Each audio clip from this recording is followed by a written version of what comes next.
अस्सलाम वालेकुम। मेरा नाम डॉक्टर मोहम्मद एहसन तारिक है। मैं एक कंसल्टेंट न्यूरोसाइकियाट्रिस्ट और बिहेवियर थेरेपिस्ट एंड स्कॉलर हूँ। आज हम तारिक सरदार ब्रेन क्लिनिक फैसलाबाद में बात करेंगे एक शॉर्ट टर्म मेमोरी, वक्ती तौर पे हम अपनी जहानत को कैसे इम्प्रूव कर सकते हैं।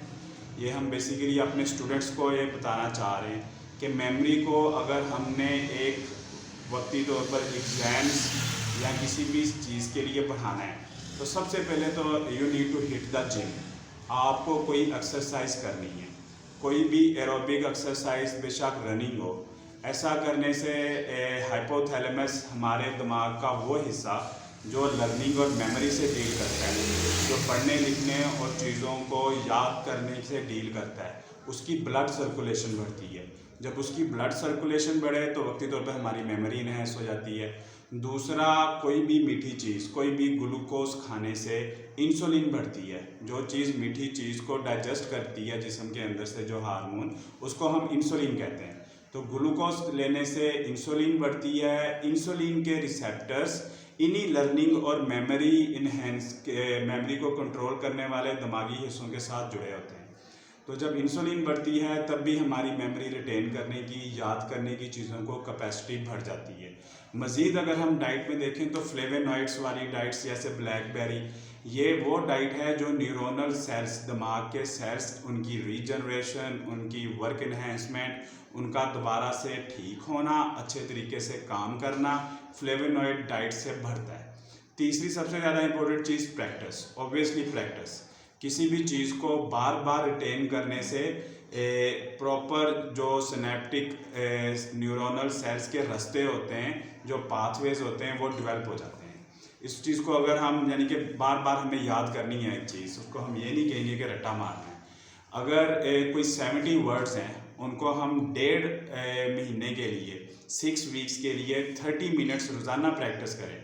अगर हम प्रैक्टिस ना करें तो हमारा ब्रेन 10, 20, 30 रिटेन कर सकता है। लेकिन ये देखा गया कि अगर हम प्रैक्टिस करें तो हम 60 वर्ड्स तक रिटेन कर सकते हैं। सिर्फ और सिर्फ प्रैक्टिस करने से हम अपनी मेमोरी को बढ़ा सकते हैं।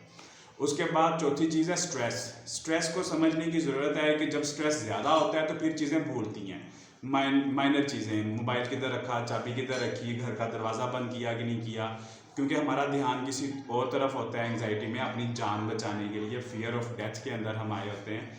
तो अगर छोटा स्ट्रेस हो, थोड़ा स्ट्रेस हो, एग्ज़ाम्स का हो, डेट शीट आई हो, हमें उस चीज़ का बताओ, तो स्ट्रेस के अंदर कोर्टिसोल रिलीज़ होता है। कोर्टिसोल वो हार्मोन है जो मेमोरी को इन्हेंस करता है और हेल्प करता है शॉर्ट टर्म मेमोरी को लॉन्ग टर्म मेमोरी में कन्वर्ट करने के लिए। और पांचवी चीज़ मेमोरी इन्हेंसमेंट के अंदर जो इंतहाई ज़रूरी है, जिसको हम समझते नहीं हैं, जिसको हमें समझना चाहिए, वो है ग्रुप चैट्स, दोस्तों के साथ बातचीत करना, बाहर जाना। ये हमें एक सोशल प्रेशर देता है। जो सोशल प्रेशर, हम जो समाजी दबाव हम महसूस करते हैं, उससे भी हमारी मेमोरी इन्हेंस होती है। अच्छा, इन टिप्स के अलावा एक जो सबसे ज़्यादा ज़रूरी बात हम अपने स्टूडेंट्स को समझाना चाहिए कि ग्रुप थेरेपी, ग्रुप स्टडी हमें ज़्यादा क्यों चीज़ों को याद करने में मदद करती है, क्योंकि हमारे इमोशंस अटैच होते हैं। जब किसी चीज़ के साथ इमोशंस अटैच हों, बेशक वो हम रात को, जो बच्चा रोता धोता है वो सुबह ज़्यादा नंबर लेके आता है, या जो ग्रुप की शक्ल में किसी खुशी के अंदर पढ़ते हैं वो भी ज़्यादा नंबर लेके आते हैं। प्रॉपर स्लीप ऑब्वियसली चाहिए। निमोनिक्स हम बना सकते हैं, डायाग्राम्स की शक्ल में चीज़ बनाई हो तो याद रहती है। उन चीज़ों के ऊपर हम अलहदा से बात करेंगे। लेकिन वक्ती तौर के ऊपर जो 5 चीज़ें हम आपको बताना चाहते हैं जो इंसान की एग्ज़ाम्स वगैरह में मेमोरी इन्हेंस कर सकती है, वो exercise to some extent, diet, glucose वगैरह, और स्ट्रेस ऑब्वियसली वो एग्ज़ाम्स का होगा। ग्रुप चैट्स या आउटिंग या हैंग आउट लिमिटेड अमाउंट्स में ही बंदा जो है वो अपने एग्ज़ाम्स में या इस तरह के मौक़ों के ऊपर कर सकता है। तो ये कुछ ऐसी चीज़ें हैं जिससे हम अपनी मेमोरी इन्हेंस कर सकते हैं। Thank you, stay tuned, do subscribe our channel. We will upload more videos regarding how to improve our memory, not only for our exams point of view, but to have a better and soothing life. और mental health improve करने के लिए हम ये कोशिश करते हैं awareness spread करने की सोसाइटी में, और हम उम्मीद करते हैं कि आप भी इसमें हमारा साथ देंगे। Thank you.